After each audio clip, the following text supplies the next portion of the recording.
কিন্তু 10টা বড় বড় সাইন এখনো আসে নাই। কীরকম? এক, মাসিহুদ দাজ্জাল এসেছে? আসে নাই মানে সে এখনো আত্মপ্রকাশ করেনি মানুষের রূপে, কিন্তু তার জন্ম হয়েছে, সে আছে, যেখানে থাকার সেখানেই আছে।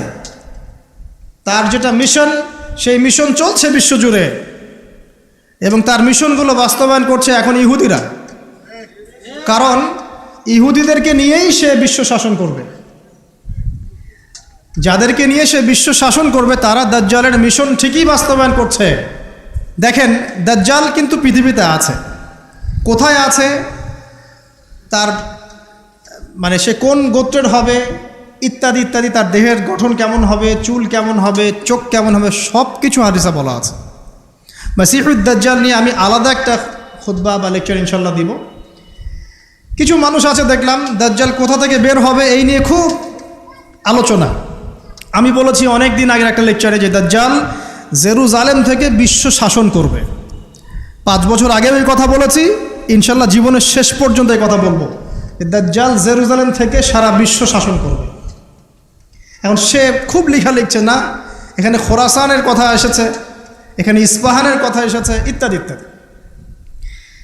তো পণ্ডিত মশাইকে একটা কথা বলতে চাই, দাজ্জাল কোথা থেকে বের হবেন এই কথাটা আমি বেশি জানি, আপনি বেশি জানেন, না নবী মুহাম্মদ সাল্লাল্লাহু আলাইহি ওয়াসাল্লাম বেশি জানেন? বলেন, কে বেশি জানেন? আচ্ছা, দাজ্জাল মক্কা মদিনা ঢুকতে পারবে? পারবে না। আচ্ছা, দাজ্জাল মক্কা মদিনা ঢুকতে পারবে না। দাজ্জাল কোত্থেকে বের হবেন সেটা আমাদের নবীজি সবচেয়ে বেশি ভালো জানেন, এই তো। তারপরেও নবী সাল্লাল্লাহু আলাইহি ওয়াসাল্লাম ইবনে সাইয়্যিদ নামক একজন ব্যক্তিকে মদিনায় মাসিহুদ দাজ্জাল মনে করতেন, এবং অনেক সাহাবী তাকে মাসিহুদ দাজ্জাল মনে করতেন। সহিহ মুসলিমে অনেকগুলো হাদিস আছে, পড়ে দেখেন যে নবী সাল্লাল্লাহু আলাইহি ওয়াসাল্লাম ইবনে সাইয়্যিদকে ইনভেস্টিগেট করছেন আড়াল থেকে। ইবনে সাইয়্যিদকে ডেকে বলছেন যে তুমি কি দেখো? সে বলছে যে আমি তো সিংহাসন দেখি। তো নবীজি বলছেন তোমার সিংহাসন কোথায়? সে বলছে সিংহাসন সমুদ্রের উপরে। তখন নবীজি বলছেন তুমি তো শয়তানকে দেখেছ, তুমি শয়তানকে দেখেছ। এরপরে নবীজি বলছেন তুমি কি বিশ্বাস করো যে আমি মুহাম্মদ শেষ নবী? ইবনে সাইয়্যিদ বলছে আপনি কি বিশ্বাস করেন যে আমি নবী? কথা বুঝতে পারছেন? কথা বুঝতে পারছেন না? নবীজি মনের মধ্যে একটা শব্দ গোপন করলেন। শব্দটা ছিল দুখান। কি নাম? সূরা দুখান আছে না? দুখান।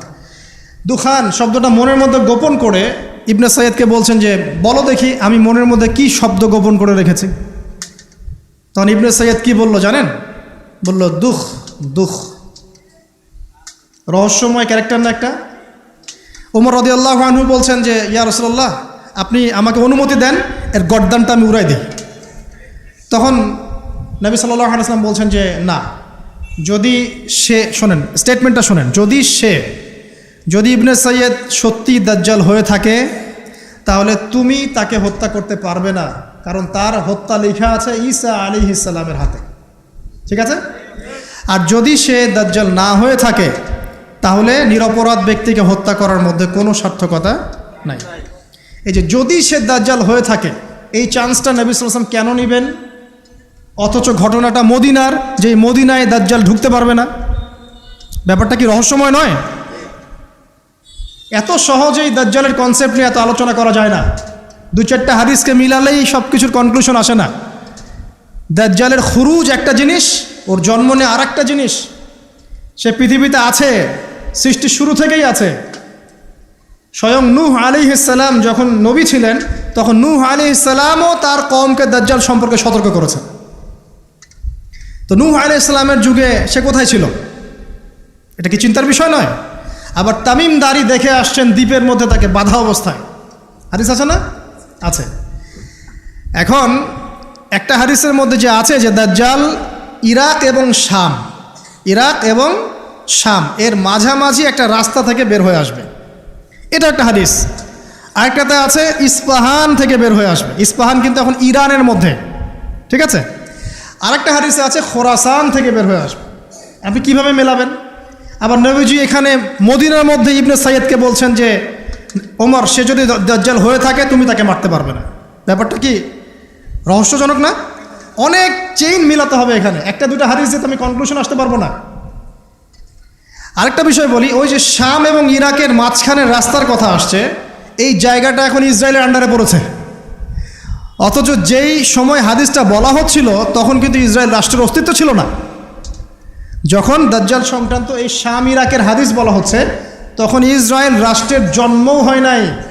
এর জন্ম তো হয়েছে 1914 সালে, 17 সালে, 45 সালের দিকে এসে।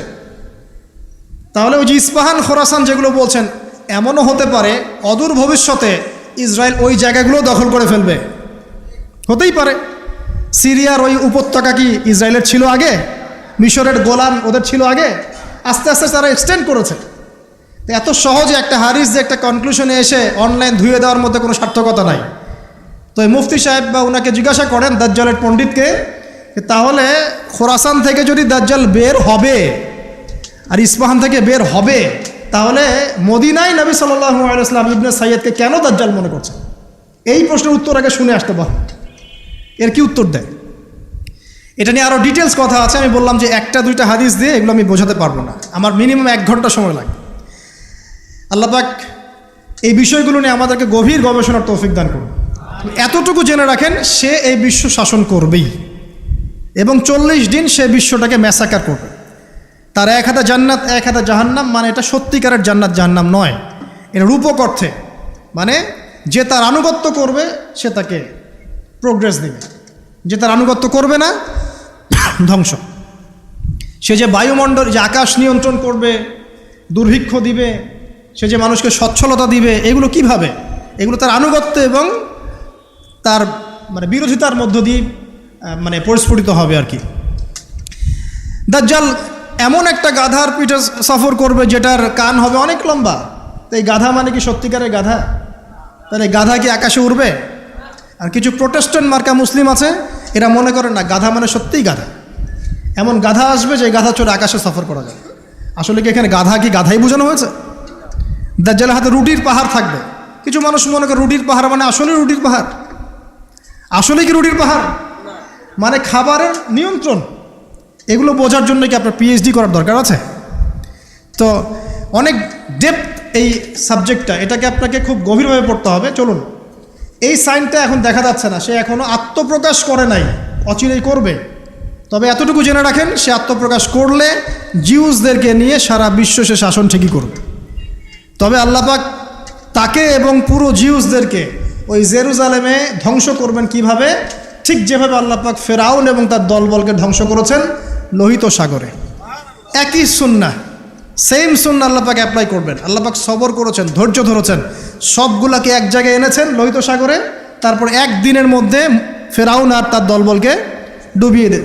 একই সুন্নাহ আল্লাহ পাক সবাইকে জেরুজালেমে একত্রিত করছেন, এক জায়গায় একত্রিত করছেন। ঈসা ইবনে মারিয়ামের হাতে, ইমামুল মাহদির হাতে এই সমস্ত জালেমদের পতন এক মুহূর্তে হয়ে যাবে ইনশাআল্লাহ। এটা হবে সামনে, এটা দেখা যাচ্ছে না। আর কি? ইয়াজুজ আর মাজুজ দেখতে পাচ্ছেন না, 3টা বড় বড় ভূমিকম্প দেখতে পাচ্ছেন না। আর কি পাচ্ছেন না? ইয়েমেনের আগুন দেখতে পাচ্ছেন না, দাব্বাতুল আর্থ দেখতে পাচ্ছেন না, ঈসা আলাইহিস সালামের আগমন দেখতে পাচ্ছেন না। মানে এই যে বড় বড় সাইনগুলো, এগুলো আপনি দেখতে পাচ্ছেন না। বাকি সব ছোট ছোট আলামতগুলো দেখতে পাচ্ছেন না?